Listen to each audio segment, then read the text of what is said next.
You're looking at the same data as I am, but things are going to get a lot worse before they get any better. Firestorms can flatten large areas of forest. There's very little we could possibly do to fight them in a conventional sense. Fire! Forget your stuff, just go, go! There are lightning strikes. I can count 3 fires. The fire's still heading towards the city. We're going to have to start evacuating. Tell the pilot to get those firefighters out. Do you read me? Get out of there! These massive firestorms are an all-consuming power. The sound is incredible. It literally is like a locomotive running next to your ear. We've got to go this way. Jump!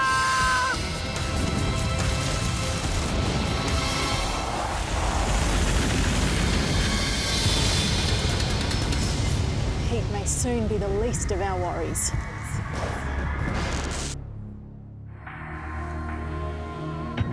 Sydney is a city of 4 million people on the brink of disaster. Situated on the southeast coast of Australia, it lies right next to the biggest firebomb on the planet. Sydney is literally covered in vegetation, and surrounding the city is 2,300 square miles of brush, known as the bush. Now it's all flammable because of Australia's extremely dry summer weather. Heat, wind, lightning. This powerful combination causes dozens of wildfires here every year. None have ever devastated the city. But if the right conditions came together at the right time, only a miracle could stop the destructive power of the perfect firestorm. Panic would grip the city, infrastructure would be destroyed, and the human loss would be unimaginable. Yet another beautiful sunny day, and there's still no sign of rain as the drought now enters its 18th month. Temperatures are expected to rise into the 40s, and the total fire ban will remain in place for the foreseeable future. With so much at stake, the area has the largest fire department in the world. A special urban division numbering over 6,000 protects the city. In the bush, there's a rural outfit made up of 69,000 volunteers. This year, everyone is on edge. You haven't been called in yet? No, not yet. All the divisions are still on alert like yesterday and the day before, but the bush could still go any minute, and big this time. You get called in, you be careful. Warning signs around the city alert people to how serious the threat of fire is each day. With 1 million people living in or near the bush, no one wants a repeat of what happened in the Australian capital of Canberra. On January the 8th, 2003, over 100 brush fires ignited 31 miles from the city. Driven by winds moving at 74 miles per hour, the fires raced toward Canberra. When they hit the suburbs, firefighters were quickly overwhelmed as the blazes turned into a firestorm. Firestorms are formed when multiple fires unite into one massive front. Extreme amounts of heat cause the air above it to rise rapidly, sucking in cooler air from ground level. Burning embers litter the sky and swirling winds create fire vortices. The storm has then become self-sustaining. There were firestorms that were running throughout the city. Major fire fronts occurred, and there just weren't enough resources to reach it appropriately and prevent these firestorms from occurring. 4 people died in Canberra. Hundreds of homes were destroyed. Sydney could also definitely face the same threats that Canberra did if the fuel is allowed to develop to such a state where you have a very heavy fuel load. We could definitely see a situation like that occurring in and around the city centres as well. And if it did, it would be worse. Far more people live here, and there's every chance a firestorm wouldn't stop at the suburbs. Sydney is primed for the worst wildfire of all. So what would make it happen? a weather pattern that would start at least 2 years earlier. The first stage is a system that plays havoc with Australia's seasons. It's an irregular phenomenon called La Niña. An unusually warm current in the Pacific Ocean creates vast moisture-laden clouds. When they hit the coast of Australia, they unleash tons of rain. The rain causes the bush around the city to grow at a staggering rate. But even worse for Sydney is if La Niña is then followed by a very different system.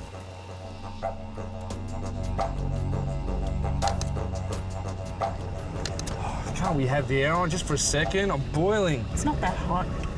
Saving fuel. If I sweat anymore, I'll be as dry as those trees. Doubt that. You haven't gone for a year and a half without water. Feels like it. The second weather pattern needed to create the perfect firestorm is known as El Niño. Whereas La Niña brings nothing but rain to this part of Australia, El Niño does the exact opposite. It causes a drought that lasts for months and sometimes even years. When we have an El Nino event, the fire risks go up enormously in this part of the world because the plants are adapted to the drought. The plants adapt by dropping leaves, and the leaves create fuel for fires. The longer the drought lasts, the more the fuel builds up. Combine this with high summer temperatures and more than 250,000 acres, and just one spark could spell disaster. The risk goes up even higher during the December holiday season, putting forest rangers on high alert.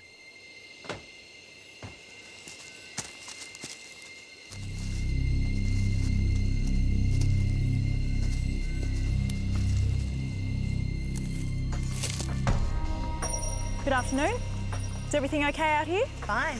Just like to remind everybody that there is a total fire ban out here. This whole area is at maximum fire risk. That means no campfires, no cooking, nothing with an open flame. Have a good time.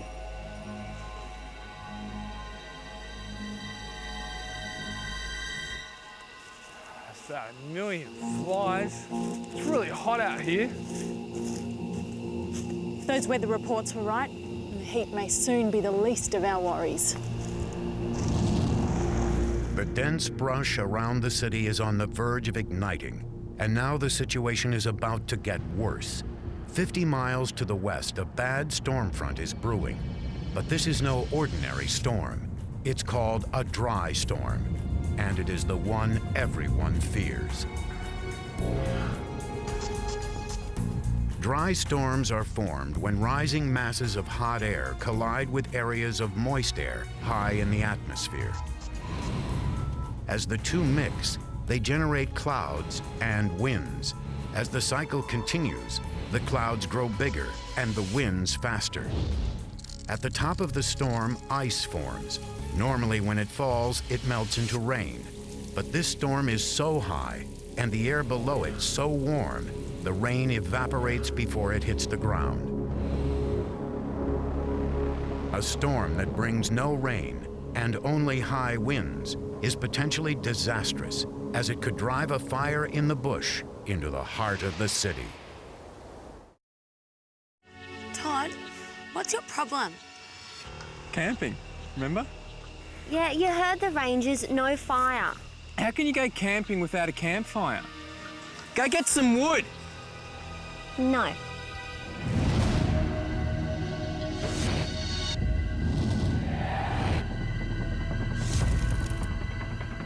While nature creates the potential, it's often man that exploits it. Studies have shown that arsonists start 90% of all investigated fires.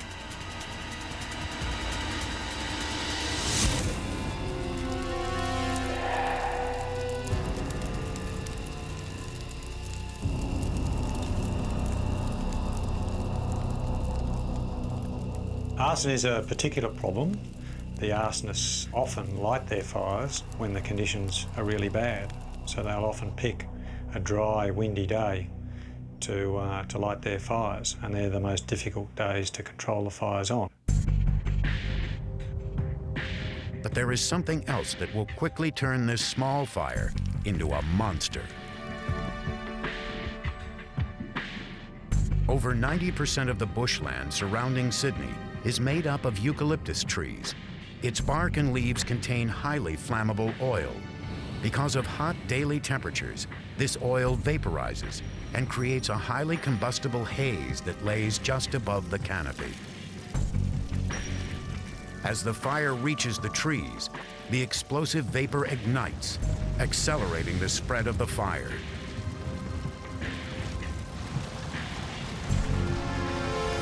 Fire! Rachel, get out of here! There's a fire! Get your stuff! Of course there's a fire! You started, didn't you? Come on!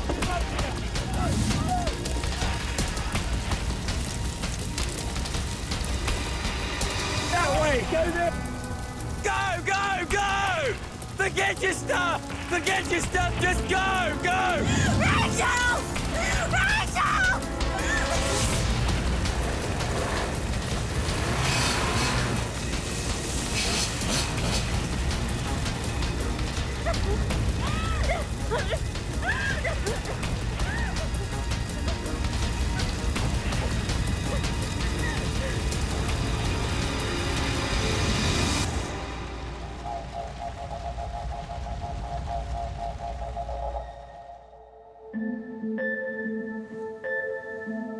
G'day, Sydney. The fire season has started with one fire already being spotted in the Glendale Park region. Early reports suggest that the cause was holidaymakers. The fire department are saying that if this is the case, those responsible will be prosecuted. The responsibility for coordinating all major firefighting operations in the bush falls to the rural fire chief. You too. Have they confirmed the cause of that first fire in Glendale yet? A campfire got out of control. We're assuming it's an accident, but at the moment, it's impossible to tell. Why do total fire bans always bring out the nut jobs? We don't have enough to deal with. You better warn the police that things are going to start getting busy for them.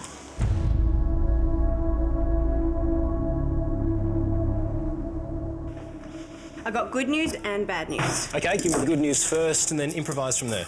At the moment, it's a single fire. It started sometime last night. So we isolate it, we take it down, then we're all home by lunch. The bad news is that wind's picking up. So they're calling in the group officers just in case it gets out of hand. Gotta go. Wish me luck. Who's going to look after this place? You're a fireman. I'm sure you can heat up your own frozen meal. Fed by the heat rising from the parched landscape, the dry storm is gaining energy by the hour. The winds at its front fan the flames, increasing their spread. For the firefighters, it's now a race against time to get the situation under control.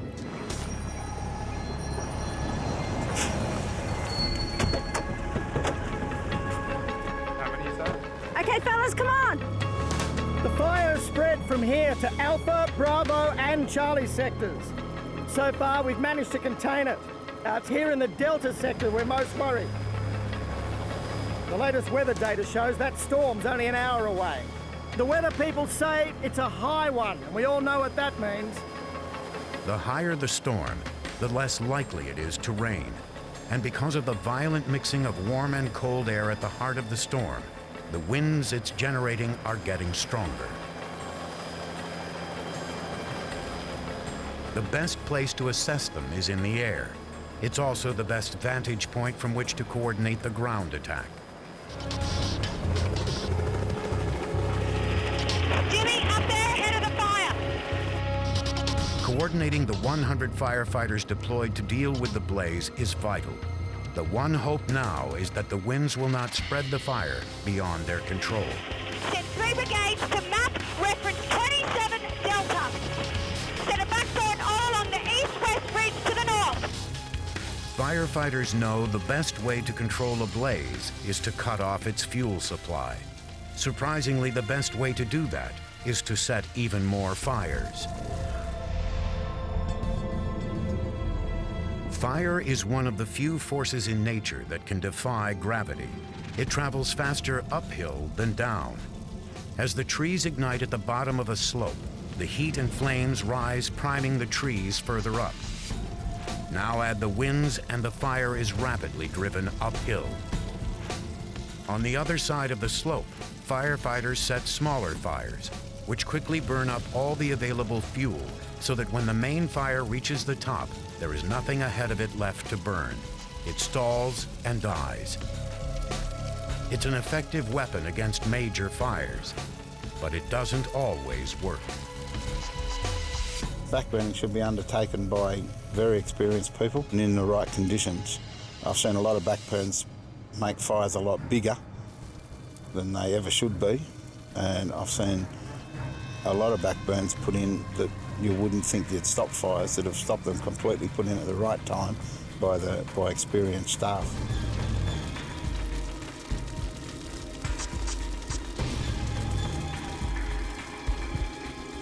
With the back burn a success and the fuel removed, the advancing fire is stopped in its tracks. Nice work, everyone! That's a great backburn! Well done! Now, clear the area! Maintain 800. Using helicopters capable of dropping 9 tons of water at a time, any remaining fire is quickly smothered. Meanwhile, on the ground, the mopping up operation begins. To stop any chance of smaller fires reigniting, any smoldering brush is stamped out and doused with water. Australia's rural fire crews have already had their first taste of fire, but the season has just begun. A little less than 43 miles from Sydney, the dry storm is growing, devouring the warm air ahead of it as its winds continue to pick up speed. But what is happening inside the storm will reignite the crisis. As the ice crystals collide, they create positive and negative charges. This explosive energy is released as lightning.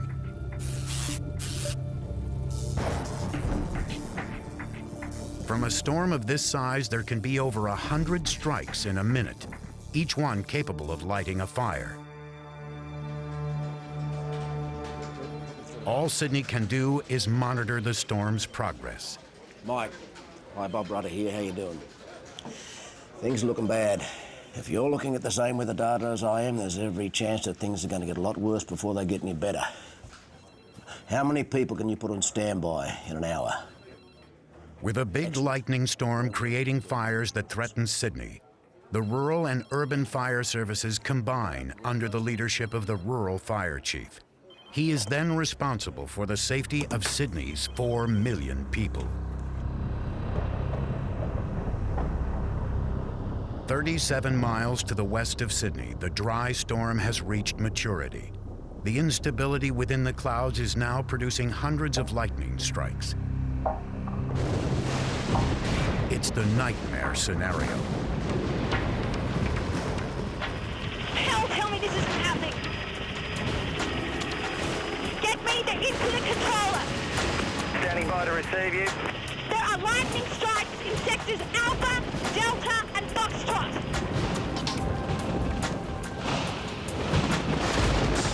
Hotter than the surface of the sun, a lightning bolt can ignite vegetation in an instant, leading to multiple fires in a matter of minutes.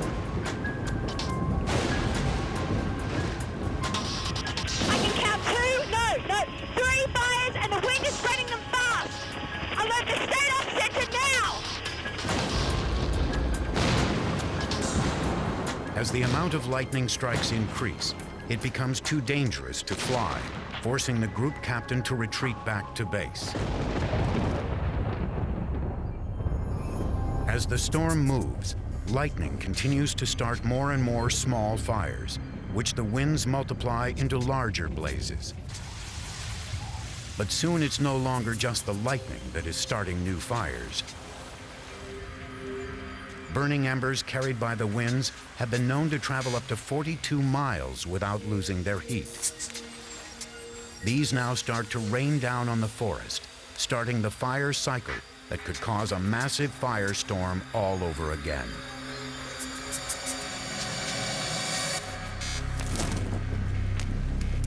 we have a ground fire, which is just a leaf litter and that burning.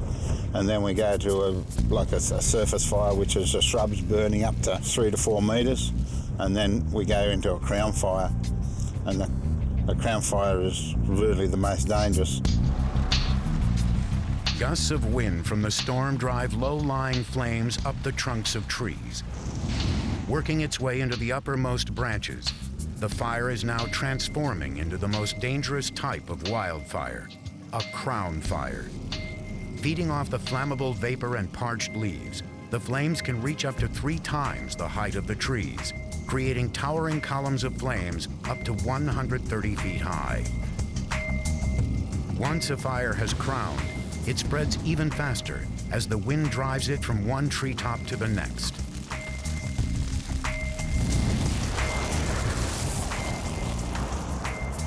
The spread of the crowning fires now accelerates into overdrive. The firefighters have to stop the individual blazes from joining up, because if they don't, the single massive fire front, 1,200 miles long, will be unstoppable. I need to know where to position my people. If these fires do link up, what are our options? I've got to prepare for the worst. We've got to get personnel in between these fronts. We've got to stop them from joining up.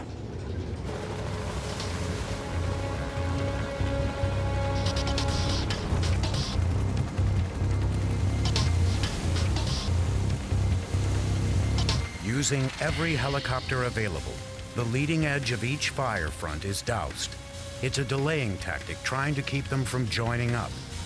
On the ground, all 69,000 firefighters are mobilized to try and prevent the fire's advance. They know it's a battle they need to win. The helicopter dousing operations have scored only a small victory. A weak point is revealed in the growing wall of fire heading directly for the city. The latest reports from Kurrajong show that the fire front here is less than 2 kilometres across. And we need people in here to contain it before it gets bigger. Who's in the area? Leslie Jennings is the group captain. She can have 4 trucks there within an hour. Is that our only option? Give the word.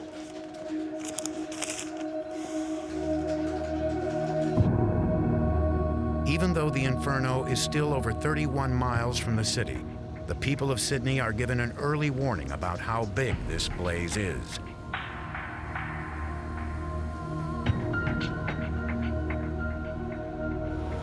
Let's go.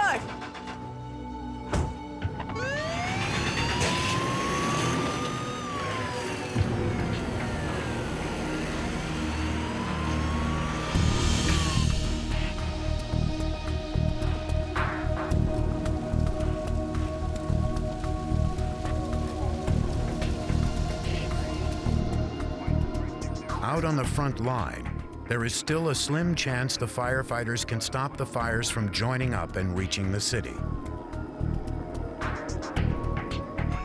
Once again, they need to set back burns to remove the fuel between the 2 fires. For this to be successful, they will have to work with the winds. Okay, listen. We need to get as close as possible. Can you guide us in? I can, but the visibility is bad. Switching to infrared vision. The infrared scans can penetrate through the thick smoke to ground level to monitor the increasingly unpredictable movement of the winds and fires. Even the slightest change in the weather could spell disaster for the firefighters. Okay, Pete, I need you to head off down the Galarahan Road and start backburning. Tom, stay here. If we need to get away fast, you'll be the one we come looking for. The rest of us, we'll head to the cut-off point. Okay, let's go.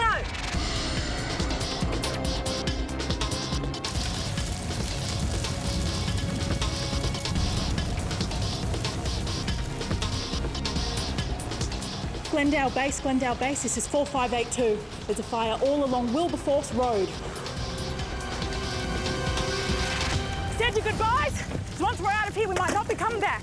I just heard on the radio they're sending more firefighters in. They're trying to stop 2 fires from linking up. They're going to need us.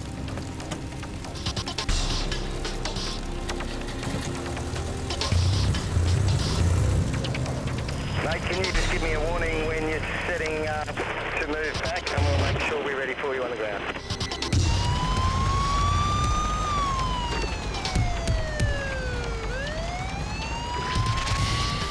Local park rangers guide the firefighters toward the best position to set their back burns. Okay, we need to get to low ground between the fire fronts and set back burns as far as we can. Which way? Straight through here. All right, come on, boys! Let's go! Let's go!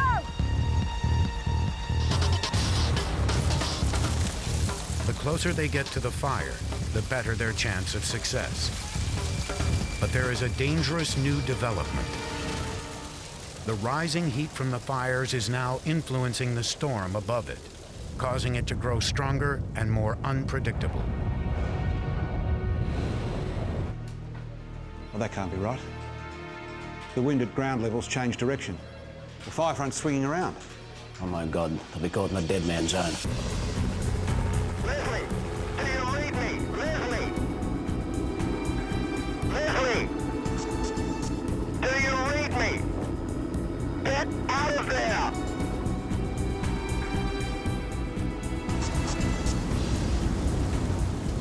The massive updrafts of rising heat from below are destabilizing the storm, causing it to change direction, trapping the firefighters in what is called the dead man zone.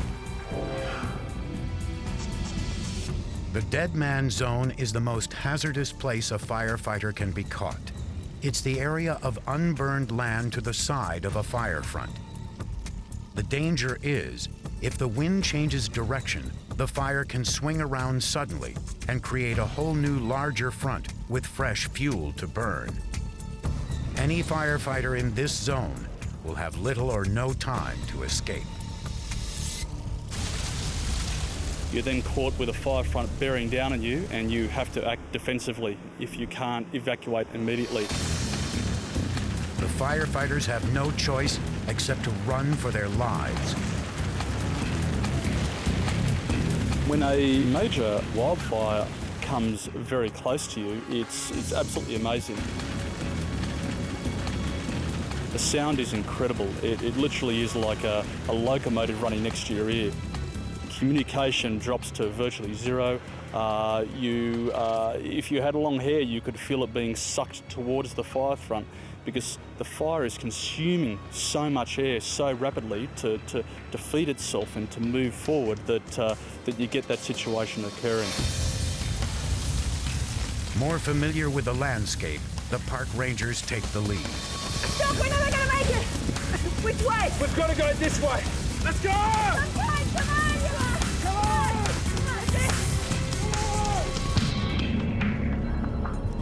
So the pilot can't get to them. Updrafts. It's just too hot. The thermals are about to knock him out of the air as it is. He had to pull out.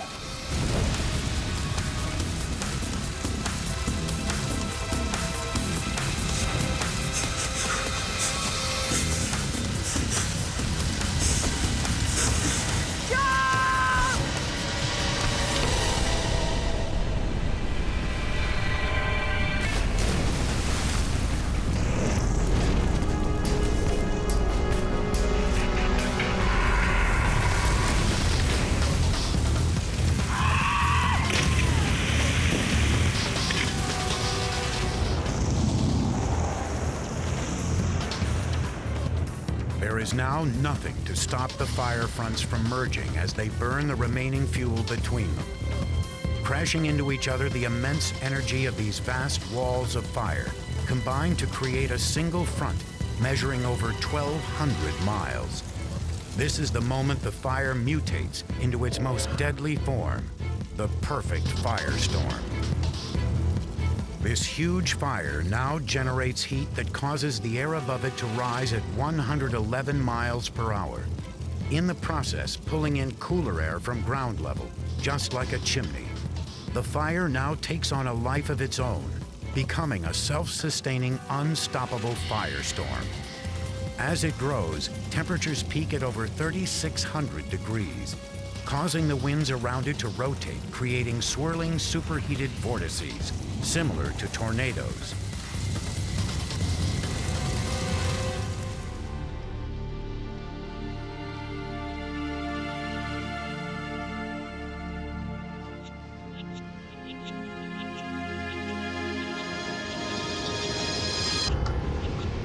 Firestorms move fast. It will take less than 3 hours for the raging inferno to cover the remaining 25 miles to Sydney. Against this massively destructive force of nature, the firefighters' efforts are futile.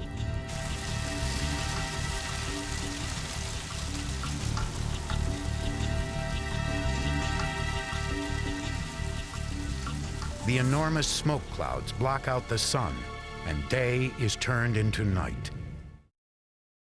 The fire service and the fire brigade have everyone they can muster, and the fire's still heading towards the city. Ideas? We're trying to bring in units from around the state, but the roads are either in the path of the fire or choked by smoke. We're having trouble getting in. Out of state? Queensland can helicopter in 200, and Canberra can get a division, but they estimate 6 to 8 hours. It's just not quick enough. In less than 6 hours, we could lose God knows how many homes. They're going to have to start evacuating. I'll let the incident controllers know.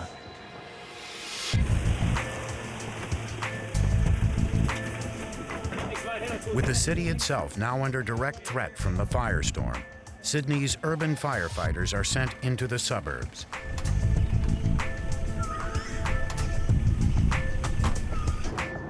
In a major fire, smoke shuts down the airports. The roads jam with evacuees, and the 2 northbound coastal roads become the only way out of the city. This is becoming Australia's worst bushfire season, inflamed by tinder-dry forests, grasslands and temperatures. Even with a fire of this magnitude, not everyone will want to evacuate and leave their homes. Thousands of hectares of land are going up. Residents are used to protecting their homes by clearing their roofs of leaves and soaking the outside in water. But in the face of this firestorm, these precautions will be useless.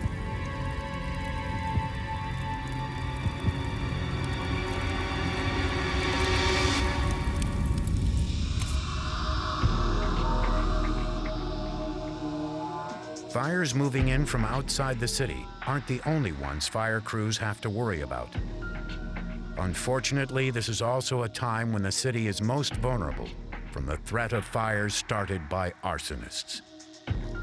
In 2001, as firefighters struggled to contain blazes surrounding Sydney, dozens of additional fires appeared in its center. Police investigations revealed they had all been deliberately lit.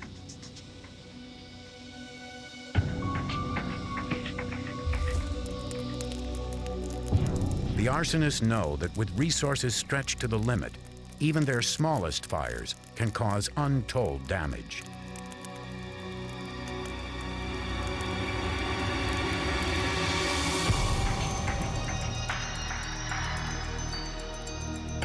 If a major wildfire occurs around the perimeter of or the edges of a city, you tend to find a lot of the resources, the firefighting resources that are there day in and day out with the city crews, are taken to go out and fight those fires. So you start getting a skeleton crew issue there, and that means the fires that you do have tend to get bigger, quicker, because you have a slower response time to get those crews to the fires.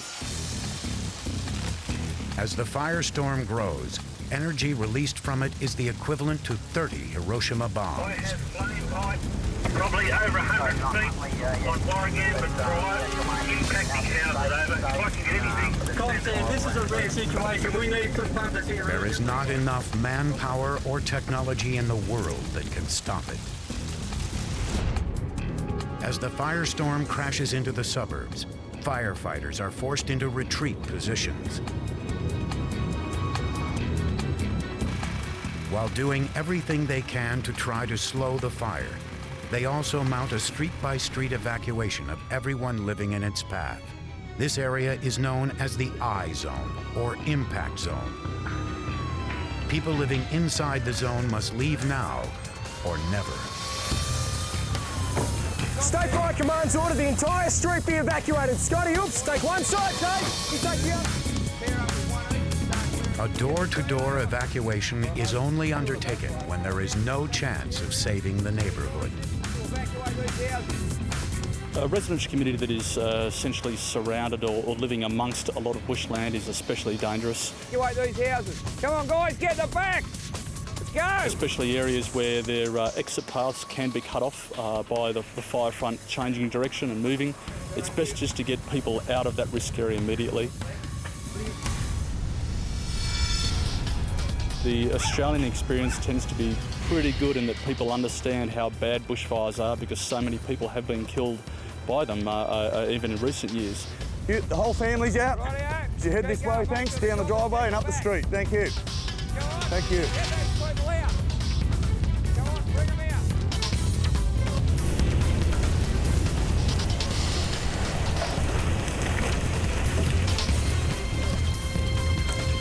Get down from there now!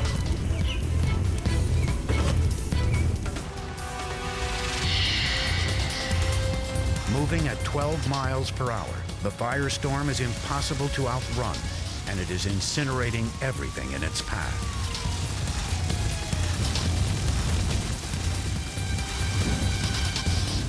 You jump in your vehicles, people, and start to move out. Thank you. Firestorms are where we see that trees get snapped off by the force of the wind accompanying the fire. We see a total combustion of all of the fine fuels. The history shows us that firestorms can flatten large areas of forest, literally flatten them. When you see fires of that intensity, again, you know that there's very little we could possibly do to fight them in a conventional sense.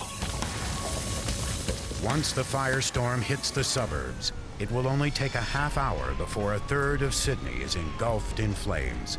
For some, escape is no longer an option. Having ripped through the suburbs, the firestorm has reached its peak. The heat it generates is now so extreme that the fire starts behaving in a way that's rarely seen. With superheated air rising at a phenomenal rate, convection columns carry the smoke to the very edge of space. The firestorm is so massive that the heat rising up from below mixes with the cold air at the top of the atmosphere, creating a unique weather system. It creates clouds called pyrocumulus, and inside them rages thunder and lightning.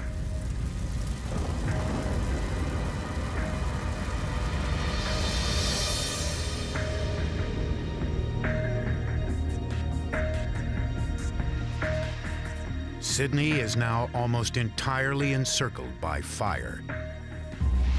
Unpredictable currents of fast-moving air above the firestorm spew embers across the center of the city. It's as if a blizzard of fire covered all of Sydney.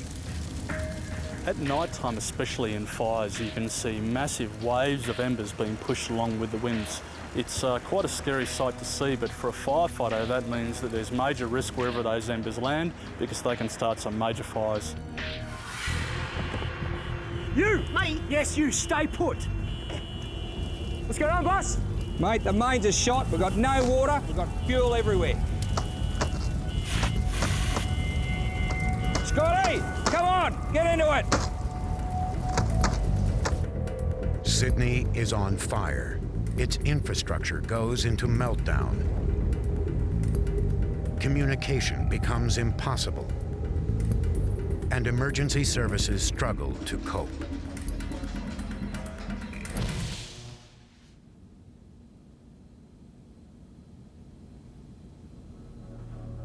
We've lost the power grid. What now, sir? We've done all that we can. I just hope it turns out to be enough. The vast heat generated by the firestorm continues to have a powerful effect on the weather system it created. The clouds become more saturated with moisture as the heat warms the cooler frozen air molecules above it. The rising heat also draws in moist air from the Tasman Sea, and when they combine, a new kind of storm develops, whose arrival may be too late for many.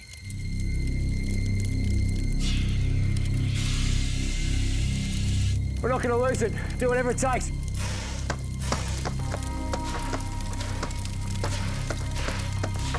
The firefighters work to save what little they can.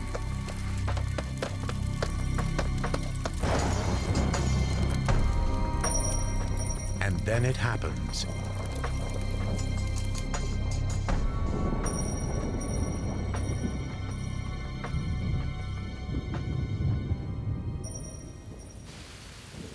Rain.